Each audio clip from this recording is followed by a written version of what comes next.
You wouldn't think of starting out on a trip without knowing where you were going. The same is true for municipalities as they consider a project of any scope. Think of the federal aid process as an extended road trip with a series of required waypoints.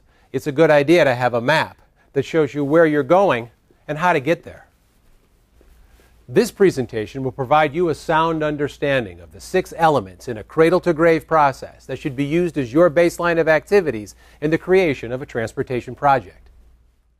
There are 6 phases to the federal aid process. The first phase is planning the project.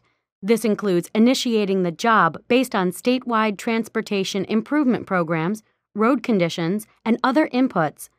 The second phase is environmental review. This phase of the plan includes looking at alternatives to the project like mass transit. It also means evaluating the project's social, environmental, and economic impacts. The third phase is right-of-way. This includes the purchase of private property that will be impacted by the project. It also involves granting easements to utilities and railroads. The fourth phase is design.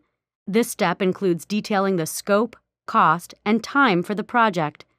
The fifth phase is construction. Construction involves releasing bids, choosing vendors, and the actual building of the project. The sixth and final phase is operations and maintenance. This step includes opening the project for use by the public and making sure that it remains in good working order. Keep in mind that phases 1 through 4 take place before federal aid is awarded, while phases 5 and 6 take place after you've been awarded federal aid. Don't worry if you didn't catch all that. We're going to talk about each phase of activities in a transportation project in greater depth as we continue. The indicator on the left side of the screen shows where we are in the process, so you can find your way back to any waypoint you'd like to review. Suffice it to say, an understanding of the basic sequential activities common to delivering all transportation projects will reduce your risk of jeopardizing the use of federal aid funds and make your journey an efficient and productive one.